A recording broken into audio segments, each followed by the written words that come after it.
चुनाव करीब आ गया है तो भारतीय जनता पार्टी यही करेगी।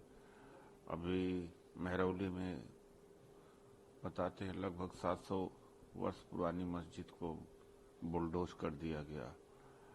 और हल्द्वानी में पिछले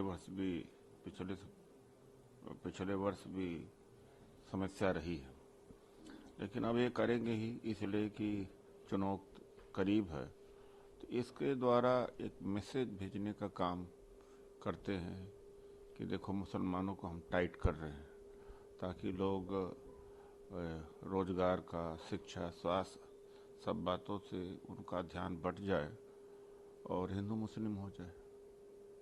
ठीक है। दूसरा सवाल सर ये है कि कल आपने देखा होगा आम आदमी पार्टी ने असम के 3 लोकसभा क्षेत्र के लिए अपने उम्मीदवारों का ऐलान किया। 13 फरवरी को फिर पार्लियामेंट अफेयर्स कमेटी की मीटिंग है आम आदमी पार्टी की, जिसमें हरियाणा और गुजरात की लोकसभा सीटों पर निर्णय हो सकता है। तो इंडिया अलायंस की फिर महत्ता क्या रह जाती है? जो कांग्रेस पार्टी इंडिया अलायंस को बुनना और बनाना चाहती है, रीजनल फोर्सेज बातें तो एक साथ रहने का करती है, लेकिन उसकी जो प्रतिबद्धता है वो इंडिया अलायंस के प्रति कमतर दिखता है कांग्रेस नहीं, की तरफ से। हमारी कोशिश रहती है, हमने फ्लेक्सिबल रवैया भी अपनाया है, लेकिन जहाँ संभव नहीं है वहाँ हम फ्रेंडली कंटेस्ट कर सकते हैं। फ्रेंडली कंटेस्ट करना भी हित में ही है हमारे।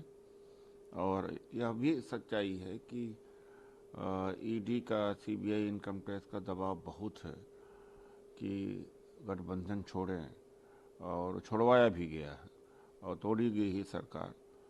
तो उनकी भी जिम्मेदारी होती है, न कि केवल कांग्रेस की। जनता के लिए वो भी सेक्रीफाइस करें और कॉन्स्टिट्यूशन बचाने के लिए वो भी आगे हैं। और सेकुलर जो कॉन्स्टिट्यूशन है, सेकुलर फैब्रिक है हमारे देश के गवर्नेंस का, वो बचा रहे। तो केवल कांग्रेस की ही जिम्मेदारी नहीं है, ओरिजिनल की भी जिम्मेदारी बनती है। लेकिन जब राहुल गांधी कहते हैं कि डरो मत, तो वो खुद की पार्टी के साथ साथ अपने सहयोगी दलों के लिए भी कहते हैं।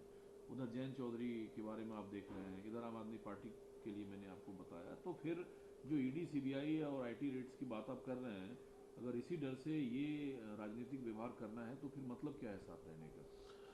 नहीं, देखिए, डरो मत एक संदेश तो दिया ही जा रहा है। और सारे लोग इस फलसफा पर नहीं चल सकते। कुछ की सब में वो साहस नहीं होता है, और जोर जबरदस्ती से तो बहुत सारी चीज़ करवा भी ली जाती है।